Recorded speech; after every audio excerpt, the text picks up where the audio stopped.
Hi, I'm Kathy with Smokin Friday BBQ, and I would like to welcome you to our home. I'm so excited because today will be the first day we start a web series that's going to be all about barbecue.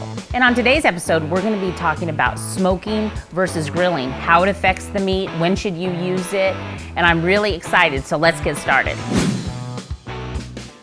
Okay, let's start off by talking about grilling. There's two different ways to grill, and that's direct or indirect heat. With direct heat, you're putting it right under the fire. That would be more used on steaks, pork chops, chicken breast.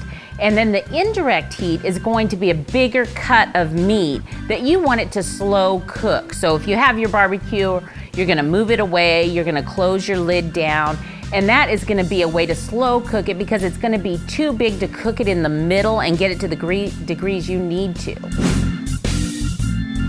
Here we have a nice tri-tip roast. It's been on the barbecuer. We're searing it with the direct heat. And what's gonna happen is that is just gonna seal in all these beautiful juices, all the flavor right there.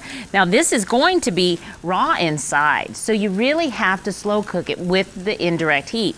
So we're gonna move this over. You can do two options. If you wanna move it into your oven, you can do that at 350 for 1 hour. It'll come out medium rare. Or if you want to be outside and you're doing lots of things, you can just put your top on the barbecuer and let it slow cook there. Remember, just have your gauge, know where you're at, and pull that at 140.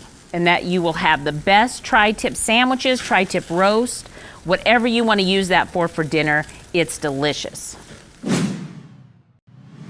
Okay, so now on to smoking. When do you use smoking? Why do people smoke? I think traditionally with the competition barbecue or you get ribs, you really think about getting a smoked flavor. And really that's important. You bite into it, you can taste that smoke. It's not too much. The way we cook at Smokin Friday, we don't over smoke, and I think that's really important.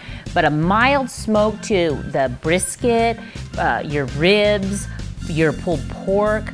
We choose hickory. We have smoked with a lot of things, and before we opened, after we did a lot of different types of smoke, hickory was really the best thing that we liked and what really worked good with our meats.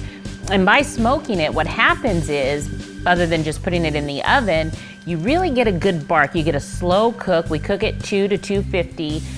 Brisket cooks for 15 hours, so that is, we use it for Wednesday for our brisket sandwich special.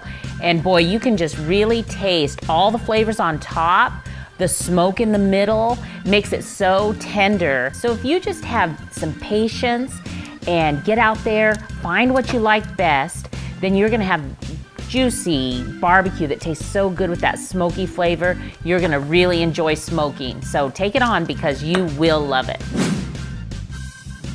Okay, so that was our smoking versus grilling. Stay tuned for more barbecue tips from Smokin Friday BBQ. Thank you so much for tuning in.